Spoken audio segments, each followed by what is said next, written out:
सुनसान सहरा था। आसमान पर सूरज अपनी शिद्दत से तप रहा था।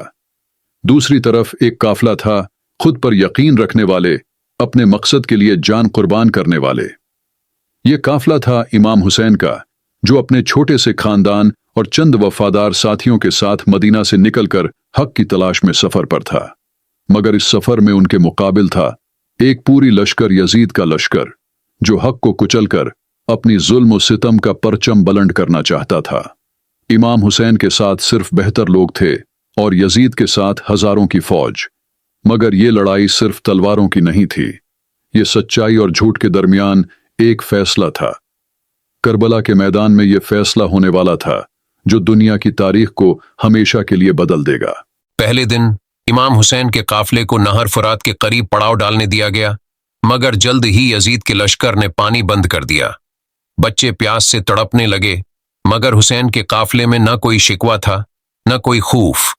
ये प्यास उनके ईमान का इम्तिहान थी।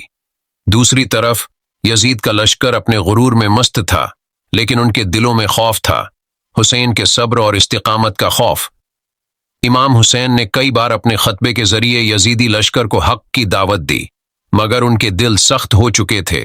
10वें मुहर्रम की रात करबला के मैदान में खामोशी थी। इमाम हुसैन के साथी इबादत में मसरूफ थे और दूसरी तरफ यजीद के लश्कर की तलवारें कत्ल की प्यास से तेज की जा रही थीं। सुबह होते ही जंग शुरू हुई।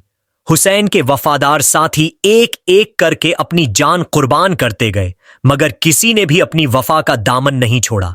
आखिरकार हुसैन तन्हा रह गए। मैदान में हर तरफ खून ही खून था। हुसैन का घोड़ा जख्मों से चौर था, मगर वो अब भी दुश्मन के लश्कर के सामने सीना तानकर खड़े थे।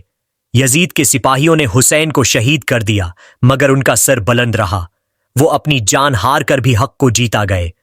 करबला की ये दास्तान हमें ये सिखाती है कि हक के रास्ते में मुश्किलात जरूर आती हैं, मगर वो लोग जो अपने ईमान पर कायम रहते हैं वही असल फातिह होते हैं।